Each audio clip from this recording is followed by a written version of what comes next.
This is problem 9-76 on page 483. Locate the center of gravity, x bar, y bar, z bar, of the assembly. The triangular and the rectangular blocks are made from materials having specific weights of 0.25 pounds per cubic inch and 0.1 pound per cubic inch respectively. All right, what three figures do you see here? I'm not going to draw the overall figure on the board. I'll hold it up to the camera because you do need some dimensions so you can understand where everything's coming from, but there's what we're playing with. So what kind of figures do you see there? I see three. What do you see? I see a triangle, a half sphere, and a rectangle, essentially. There's probably proper names for these things in three dimensions, but we all understand what we're talking about. Do you notice that the rectangular shaped volume, which I guess is actually a cube, we can calculate its volume pretty easily, right? Now let's just do that. It's pretty simple. It's what, 1 inch plus 2.5 plus 2.5, so it's 6 inches on this side. And then it looks like it's 2.25 twice, so that's 4.5 inches on this side. And then its height is 3 inches. So calculating the volume is pretty straightforward. I'm going to do it in Excel, but we can do it. You just multiply the three together. There's the volume. Now, what are we balancing? Are we trying to find the centroid of this body? No, they want the center of gravity. So where's the balance point in a gravity field? Well, that's not the centroid. That's the center of weight or the center of mass that we want. So notice that we have different densities of the various bodies. The triangle and the rectangle, for example, have different specific weights. In fact, the specific weight of this body is what? 0.1 pounds force per cubic inch. So if you know how many cubic inches there are, multiply it by a tenth, or take a tenth of it, and you've got the specific, or you've got the weight of that body. Where would the centroid of this body be? You know, 3 inches this way, 1.5 inches this way, 2.25 inches into the body. Pretty simple. Is the centroid at the center of gravity for this body? Yeah, because it's all a uniform density, right? But once you throw that triangle on top, well, we have to be careful with that. Not only that, we've got another wrinkle, and that is the fact that we've got a hemispherical shape subtracted out of the body, don't we? Now we can find properties for this hemisphere. Why don't we go find properties for it now? That way you'll understand what I'm doing in Excel a little bit later. Let's go find area or volume properties for this shape. If you go to the very back inside cover of your book, you'll find properties of hemispheres, as well as some other volumes. Okay, so there are some useful properties of hemispheres. In particular, the location of the centroid. Now it's upside down from what we saw in the book. So you know the centroid is going to be on an axis going through the center, and it's going to be down a little bit from the flat portion, right? The equator or the equatorial plane. But this height is actually not too difficult. It's 3/8 r, or 3r over 8. So as long as we know the radius of the hemisphere, we'll be fine.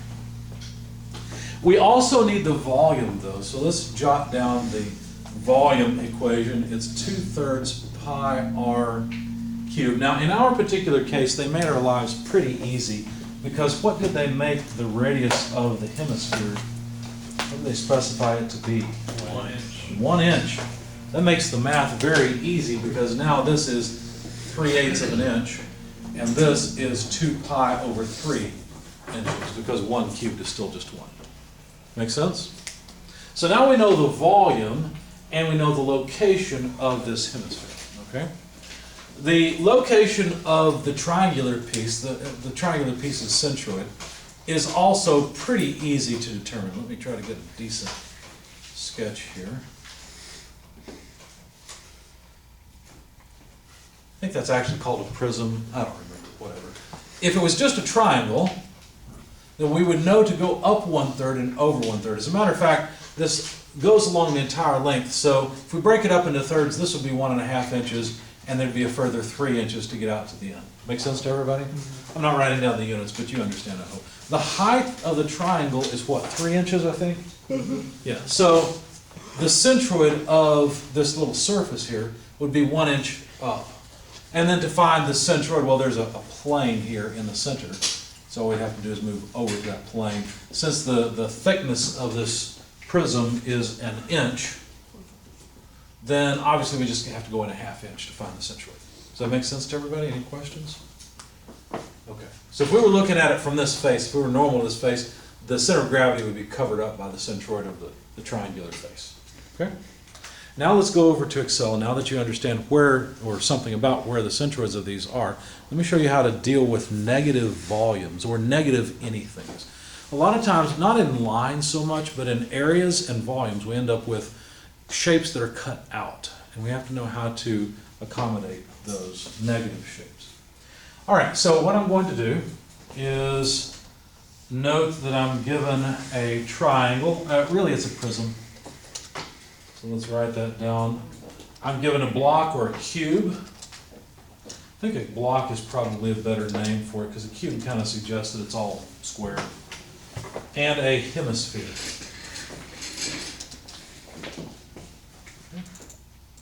The specific weight has symbol gamma, so let me show you how you can do that. If you put G in pounds force per inch cubed, and remember my trick for getting the 3 to be superscripted?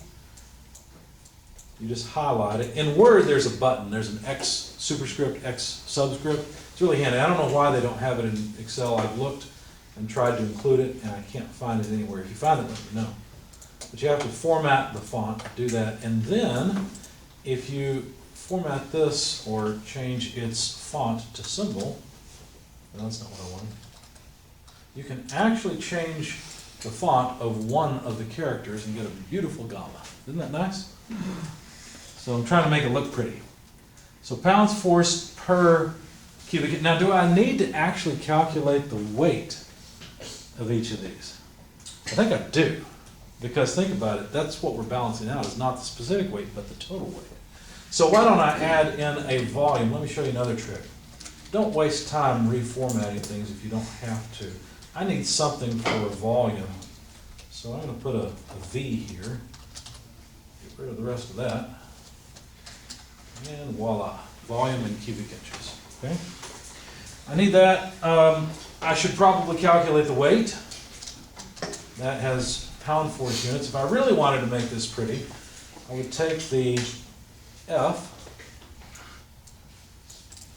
format the cell, subscript, and do the same thing over here. Cell, subscript. Now, the specific weight of each of these are as follows. 0.25 for the triangle. Whoops. Why did I get 0.25? There we go. 0.1 for the block. How about the hemisphere? What is its specific weight? Minus 0.1. Because it's subtracting from the block. Does that make sense? So if I want the volume of each of these, well, let's see. For the triangle, what I would do is take 1 times 3 times the quantity of, well, maybe 2 times 2.25. You see what I've done? I've calculated the area of a block that is the triangle, that is 2 of the triangle, really, and now I will simply divide by 2. Does that make sense? Okay. So I calculated a block and then took half of it. And then for the actual block itself, I'll just multiply the dimensions. I guess I could do it right. 1 plus 2.5 plus 2.5. This may seem like overkill, but believe me, you will be very happy you did this, and you get into this habit. When you make a mistake, it's 3 o'clock in the morning, you're trying to find it, you go back and you go, oh, I typed in 2.5 instead of 2.25. Okay? Ask me how I know. Anyway, so 81 cubic inches for the block. For the hemisphere, we had an equation, and it was 2/3. Now, let me show you something about Excel. Number one, please don't ever type in 3.14 and pretend that's pi. Pi is a function in Excel. You simply write pi, open, close parentheses. It'll give you as many decimal places as you want. Okay. If you just use pi in Excel, I'm going to be marginally upset with you, not extremely upset, just marginally, but I'll still be upset. And then to make this right, I'm going to multiply by 1 inch cubed. Now I've done something here that you're probably uncomfortable with, Why are the parentheses empty for pi? because that's the way Excel works. Why is there a start button in the lower left-hand corner? That's the way Windows works. And that's why I'm not a huge fan of learning various softwares unless I really need it, because it's all arbitrary. It could change tomorrow, you know. Anyway, that's how it works. Here's something a little more interesting, and this is more the way your calculator works and Excel as well. You're probably uncomfortable with this. You'd probably say, you know what, I want to put parentheses around that 2/3 so that I make sure it's multiplied by pi and pi is in the numerator. That's not the way your calculator works. That's not the way Excel works. You can do it, but you're wasting time. This first thing is assumed to be in the numerator, okay? Anything preceded by a slash is in the denominator. Anything preceded by a star is in the numerator. That's it. It's that simple. You don't have to go crazy with parentheses. You just need parentheses in pi because of the arbitrary way Microsoft's programs decided it should work, okay? And so what this does is it takes 2 in the numerator, 3 in the denominator, pi in the numerator, 1 cubed in the numerator. That's it. Now be careful. Sometimes Excel doesn't work the way you expect. I'll show you that later. It has to do with when you square or cube or whatever, and you have a negative sign in front of the cell. Yeah. Okay, so 2.09 or so cubic inches. Now, I really want a negative weight for the hemisphere, but I've already put in the negative sign in the density, so it will give me a negative weight. You see that? And all I've done is obviously calculate the weight by multiplying the specific weight by the volume. If you look at the units, it makes sense. Cubic inches, numerator, cubic inches, denominator, they cancel. We end with pounds force for the weights. Okay? So now we've got the weight of each of the various shapes, and now we need the centroid of each of these shapes.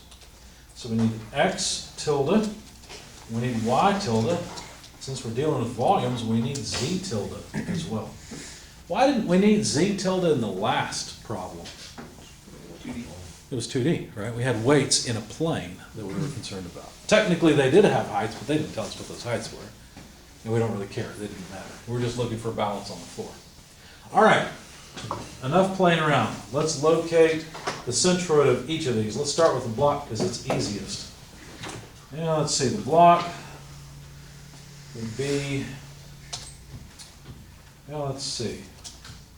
Its x dimension is 2.25 plus 2.25 divided by 2. That should be the center along the x-axis. Shouldn't it be one longer? You're looking at the wrong axis. You're looking at the y-axis. I'm looking at the x. And then for the y direction, there we've got 1 plus 2.25 plus, actually it's not 2.25, it's 2.5, plus 2.5 divided by 2. So 3 inches, exactly what we expected. And for z, I expect to get 1.5 because 3 divided by 2 is 1.5 inches. So that was not too painful. Let's take care of the prism next. The prism's centroid is located at the top of the block plus some, right? So we'll have to write, let's see, for the z-axis, let's just start with the z-axis. 3 inches plus the 3-inch height of the prism divided by 3, because it's 1/3 the way up. This is like a triangle, so it's at 4 inches. By the way, I should probably note the units of each of these items.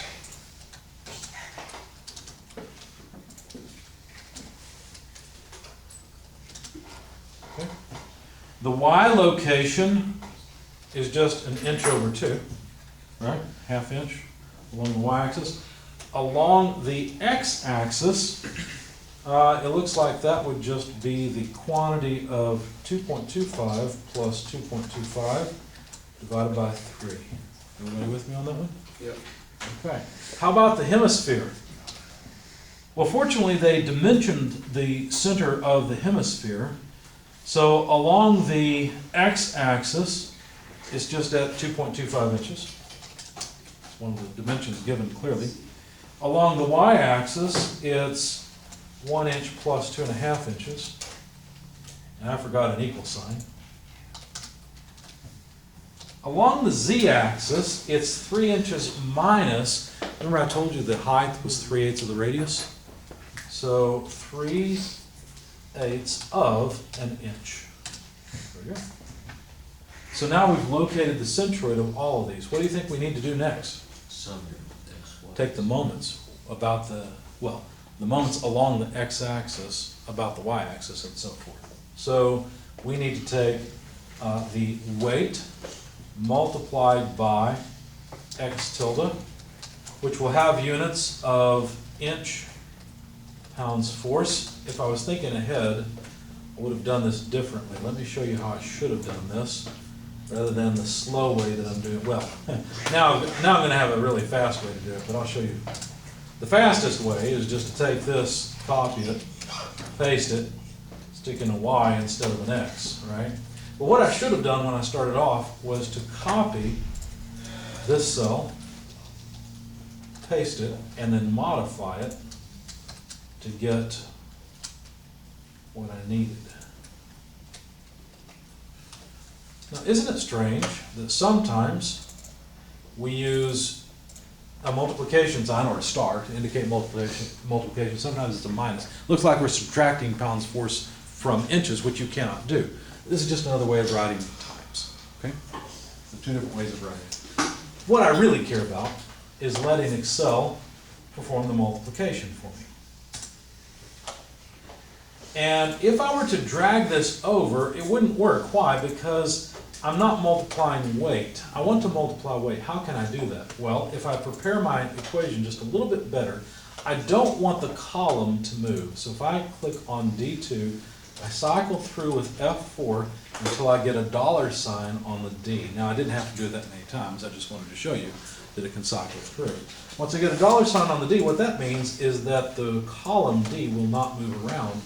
And now, I'm multiplying weight times Z tilde. And then, if I take all these and drag them down, I always like to double check or spot check to make sure it's doing what I think it should be doing. In other words, make sure I haven't made a mistake. But it looks like life is good, and I think it all works. Notice that these moments are all negative, which is what I need. Because now I can sum all the weights. So there's the total weight. I can, what am I doing? What should I do? Take this and drag it over. And then just get rid of the ones where I don't care about the summing. Right? Let's do some spot checking. Looks like it works. Isn't Excel wonderful? Can't stop singing its praises. All right, so now what? Well, to get x bar, what do I need to divide by what? Moments of x divided by the total weight. Exactly. And if I'm really clever, I can actually, well, I don't know that this is really clever. I have to think a little bit about the setup. With the sign for the weight. That's right. Got it. What do I want to move around? Well, I don't want the row to move around. No, I don't want the column to move around. I've got the wrong thing, don't I? Yeah, it's the I want weight. nothing there. It should be this one. There we go. And now if I take this and drag it over, spot check, sure enough, does what I want. Again, thank you, Excel. So that's the location in terms of inches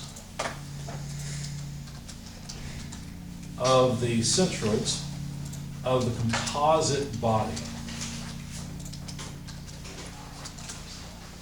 Don't forget to save. And give it a reasonable number of decimal places. I know Excel is calculating with all the decimal places it has, but the numbers we're given at the beginning are only so precise. So that's probably reasonable. Did I get the same thing? Yes. Any questions? I will post this spreadsheet for you on the course website, and you'll be able to go through it in whatever detail you like. But the general approach is the same regardless of the problem. So this part of the chapter, what is it, 9.2? It's really not all that difficult. It's just the same equation over and over. You're just balancing the weight of a total thing against the weight of the individual parts, which is actually what we're doing in 9.1, but in 9.1 we're integrating, right? So we end up with an infinite number of little parts. You notice the equations are very similar. One simply has a summation sign, the other one has an integral in front of it. Right? And that's about it. Any questions? All right.